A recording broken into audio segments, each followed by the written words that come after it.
Peace and blessings. Welcome to Brooklyn Crochet Presents Make and Take Crochet.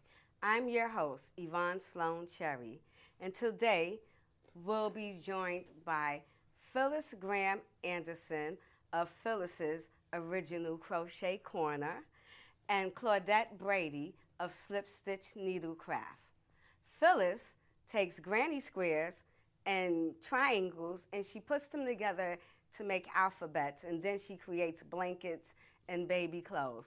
Claudette, the owner of Slip Stitch Needlecraft, she sells hand-dyed yarn and other crochet products, yarns, notions, and things that you need for knitting. And she'll be talking to us today about color work.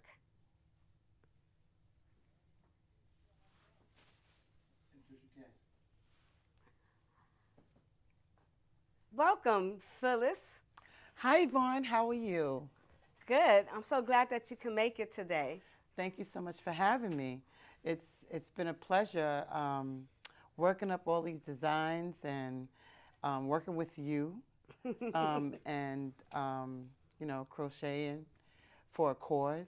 Yes. Such a wonderful experience. Yes. Because Phyllis and I, we grew up together. Yes. We've known each other like all our lives. Our parents were friends. So I was actually surprised to see that Phyllis was still crocheting because we all crocheted as kids. And I started a crochet circle at the library, at Walt Whitman Library in Fort Greene, projects there. We call it the Brooklyn Crochet Connection. And Phyllis started coming out. So I see her with her little granny square stuff. I'm like, wait a minute. We need to be selling that as a pattern. So tell us about the design process.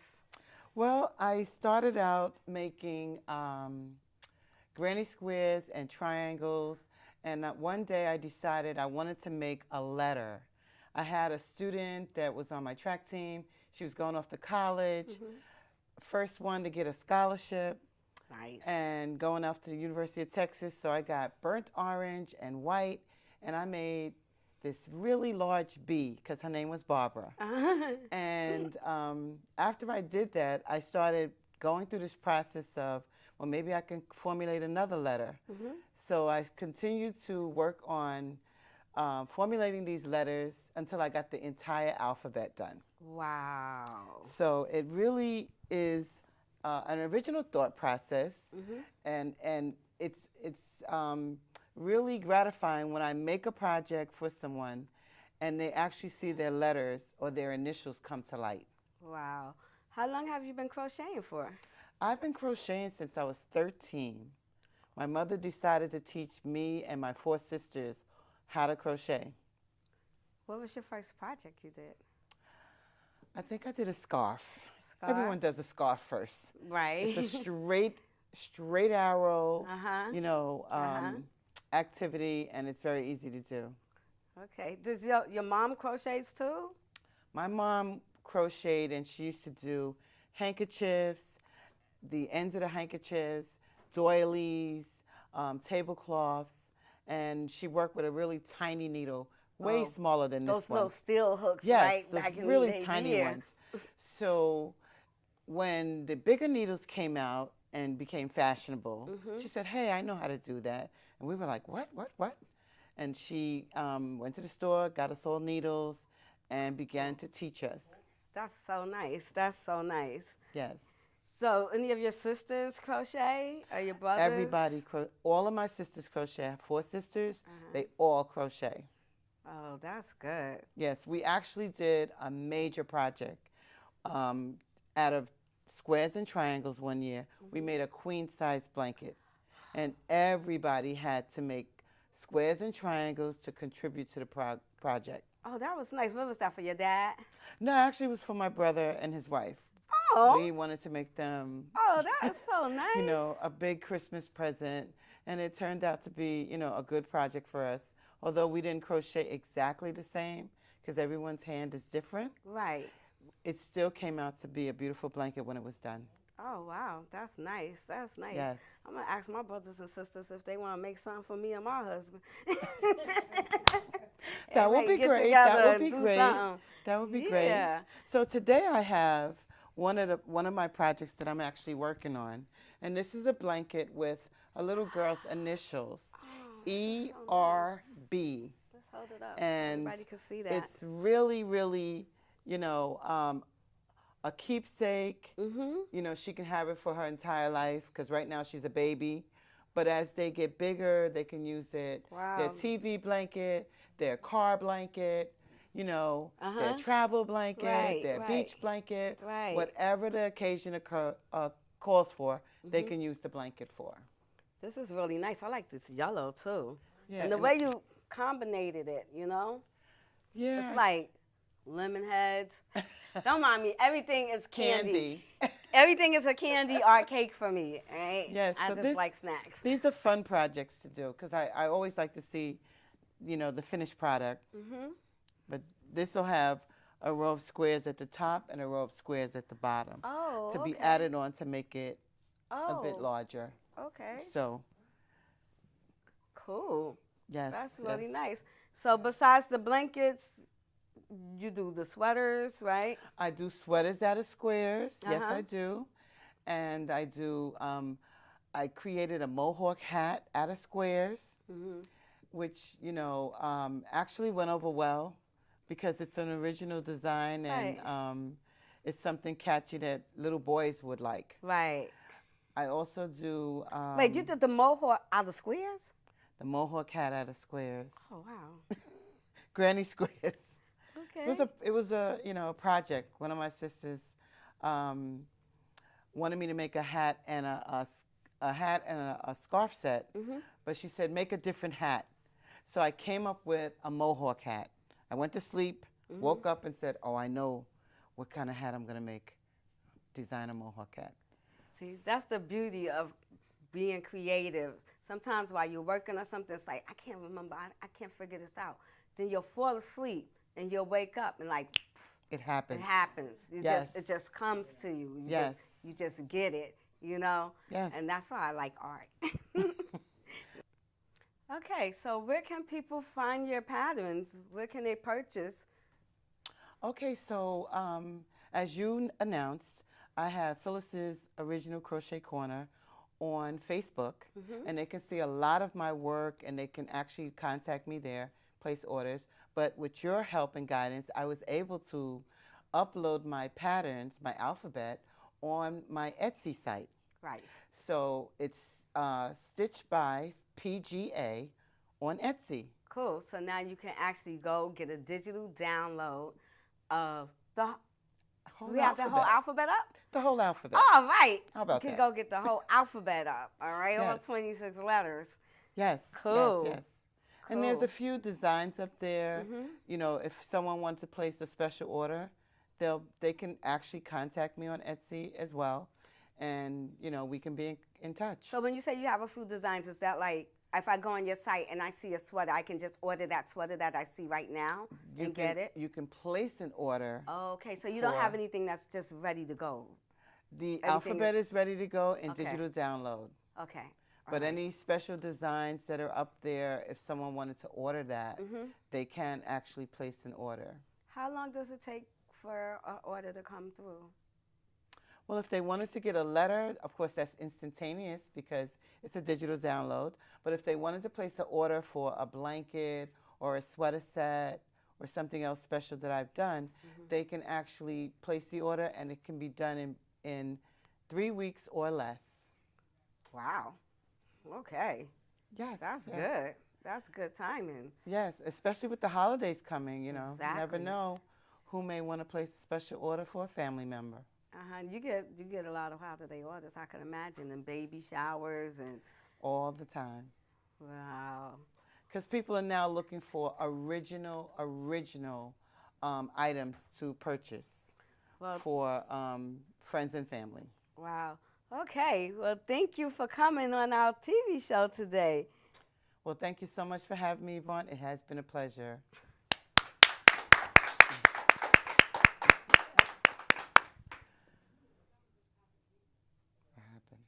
Claudette of Slip Stitch Needlecraft. Hi, thank you for having me again. Thank you for coming back. Love your top. I love yours more. This is nice. Thank you. I made this, oh gosh, maybe about a long time ago. Maybe. It's a cotton? Yes, 100% cotton. It's a Rowan.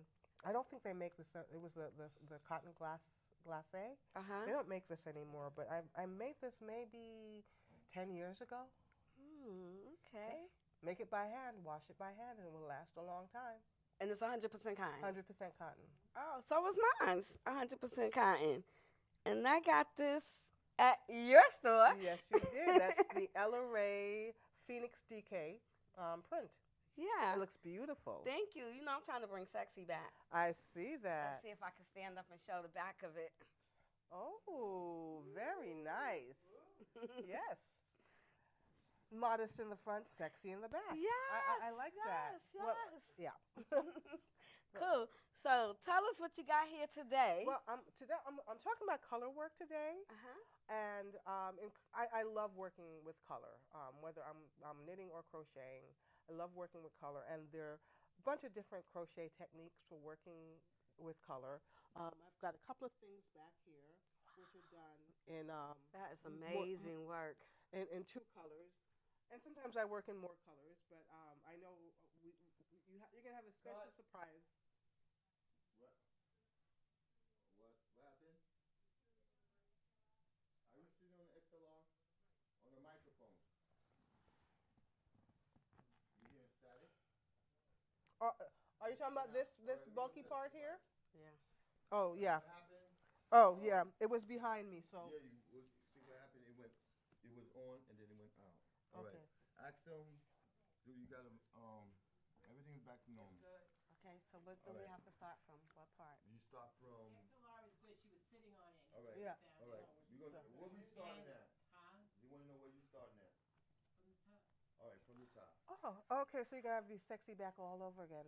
All right. Okay. When you stand up, all right.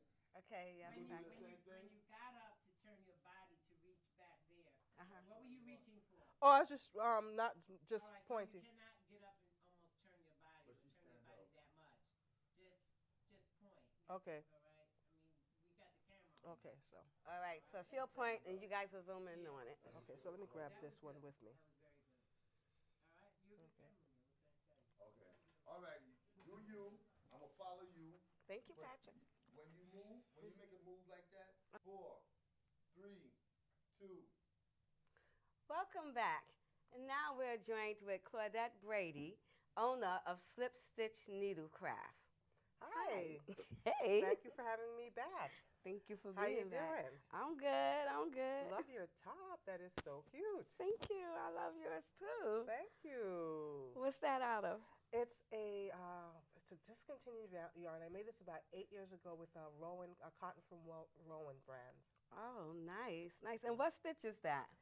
Oh my God. It's like a stars or. It's a little flora stitch. Don't ask me to off the top of my head. This is like an 8-year-old top. So Oh, wow. It still looks good. Thank you. 8 years. Wow. make it by hand, wash it by hand. I know that's right. That's what mine's is. I could throw this in the washing machine.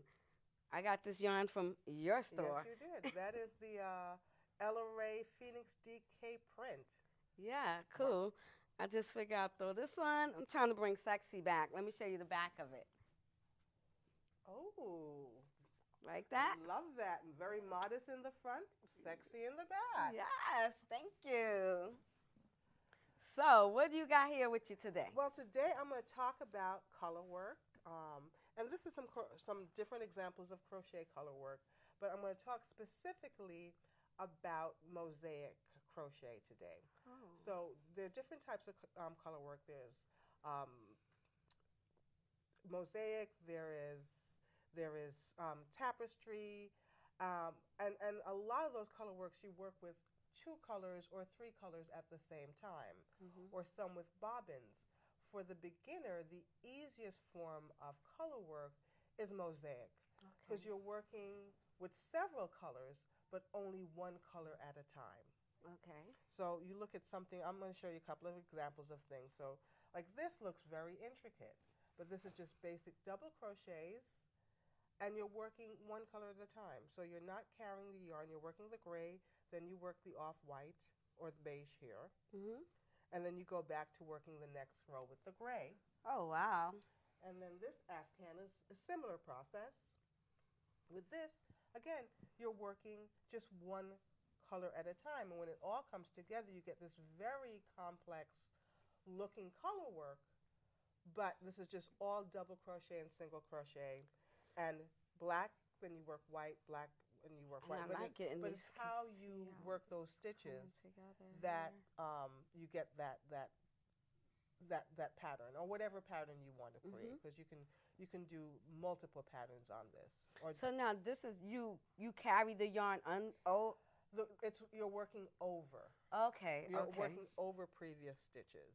Cool. Now, so this is, and then there. This is pretty much known as mosaic crochet. The top of this is actually interwoven crochet or interlocking crochet, but some people also call it mosaic crochet. And this one I worked a little bit different because I wanted a reversible fabric. So again, with this, I'm working one row of white, one row of black, but I wanted something different on the back. So I Wow, wanted look it at to- that. Oh, I didn't weave in an end. You didn't see that. So I wanted a different look. So I wanted to be able to sort of turn it over. This is so pretty. Wow, what kind of yarn is this? Yarn feels nice too. It's an acrylic yarn. Oh, really? It is an acrylic. Wow, For things like must be like a throws or high-end. house products, I use acrylic because one of my little nieces or nephews will Right. come over and spill something horrible on here while they're cuddling on the television, and that way I could just throw it in the washing machine and throw it in the dryer. Cool. That's really nice.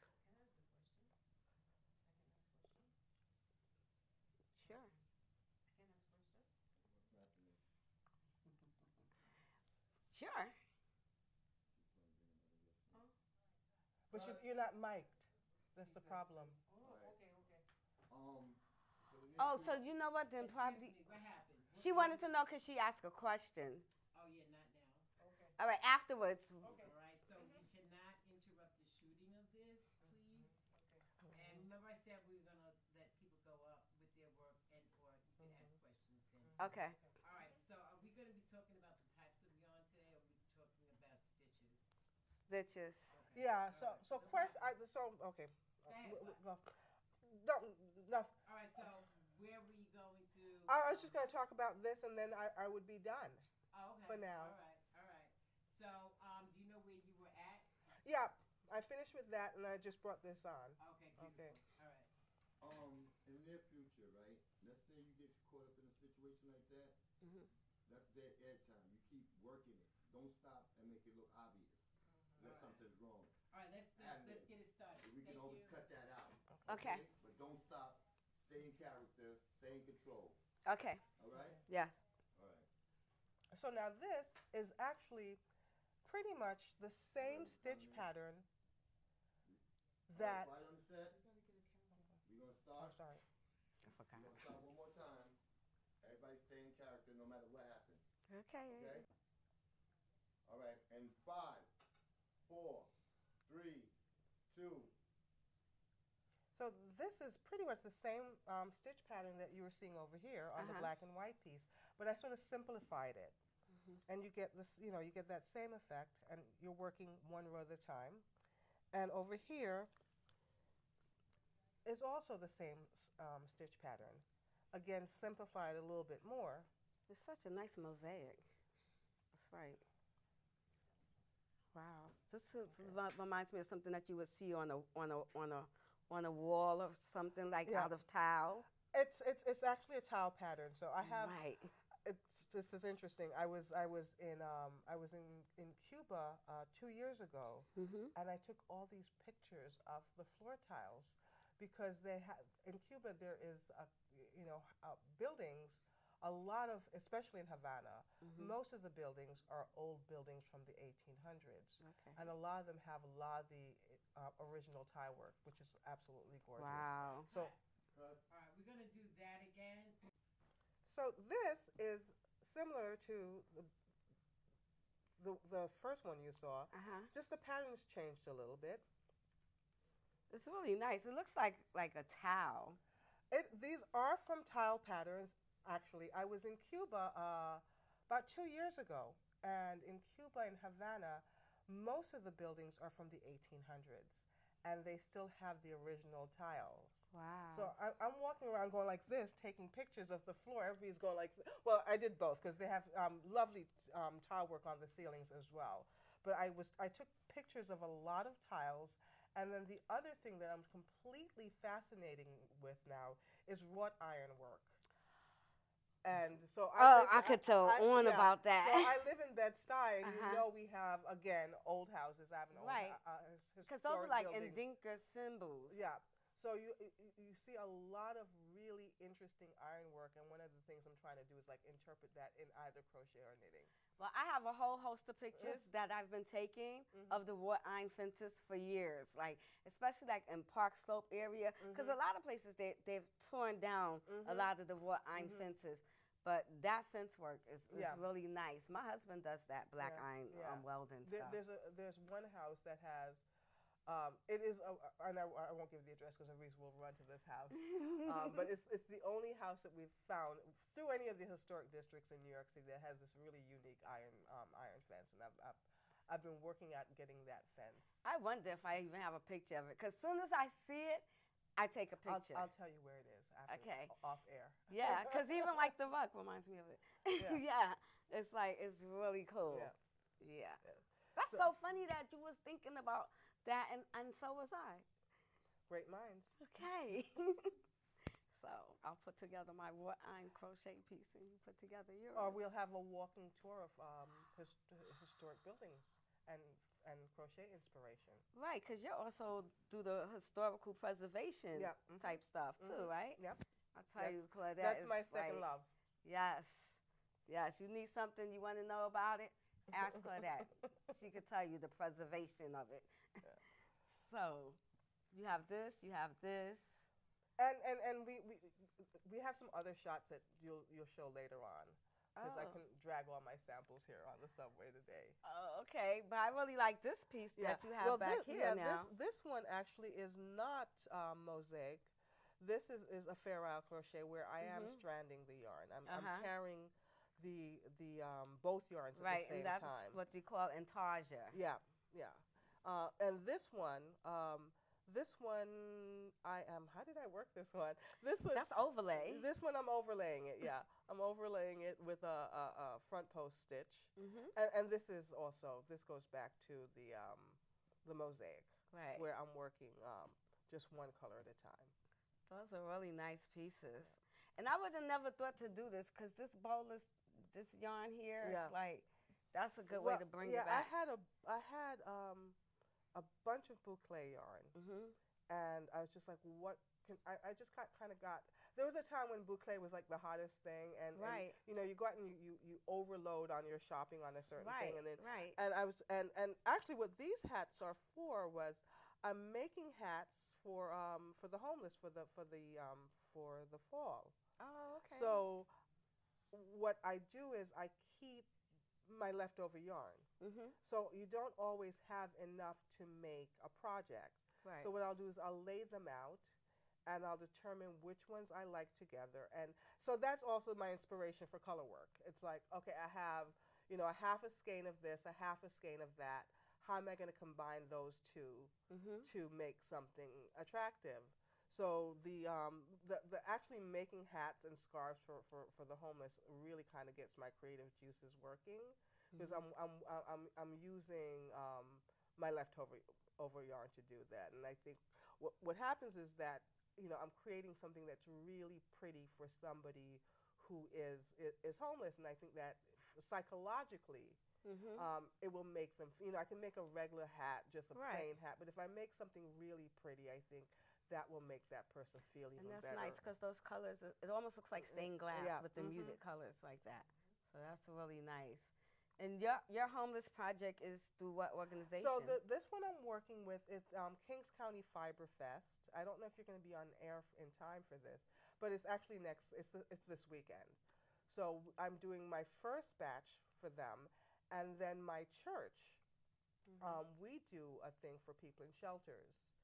So we do Thanksgiving dinner, and we hand out sort of a bag with usually if we can get enough, a hat and a scarf, a toothbrush,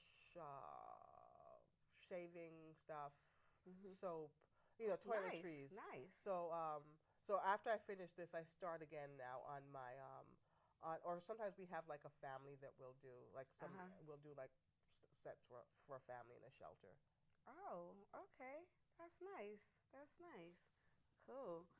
We do a at Brooklyn Crochet Connection, right, Phyllis? We do every year. We do a some sort of charity and whatnot. So this year, Ruth contacted the Brooklyn Hospital and Brookdale Hospital. So we'll be crocheting for the neonatal clinic and Oh, whatnot. good. I have a whole bunch of preemie hats that. Oh, okay, cool. And we also have a project with Victoria and Liz, and they're with the Bridge Street. They're gonna be doing cancer. Right, we're gonna be doing the Is this cancer. Bridge Street Development Corp. Right. Yeah. Yeah, and we're going to be crocheting for breast cancer, and they're going to be having a project coming up soon too. But I'll put that information on the site. So see my little just a little thing here now. So Bridge Street Development Corp came out of Bridge Street Church. Bridge Street's like the oldest African American church in Brooklyn. Now that's some history for y'all, okay? Tying that all up into the crocheting in the African diaspora and the Black community. Yeah. Okay, so that's good to know. All righty. So thank you so much for coming on our show today. Thank you for having me. All righty. Okay. Do you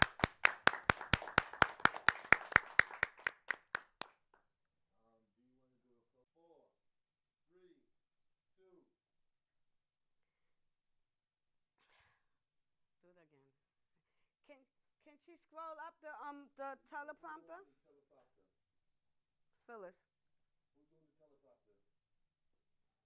to the bottom, to the last part. We got speed in 5, 4, 3, 2. Hey, crochet has been used in ancient cultures for centuries. When you look at some of the mosaics and tiles on the walls of the temples and chapels, you'll see that they look just like granny squares, or this mosaic piece right here. This is really nice. So, thank you for joining us, and come back again real soon.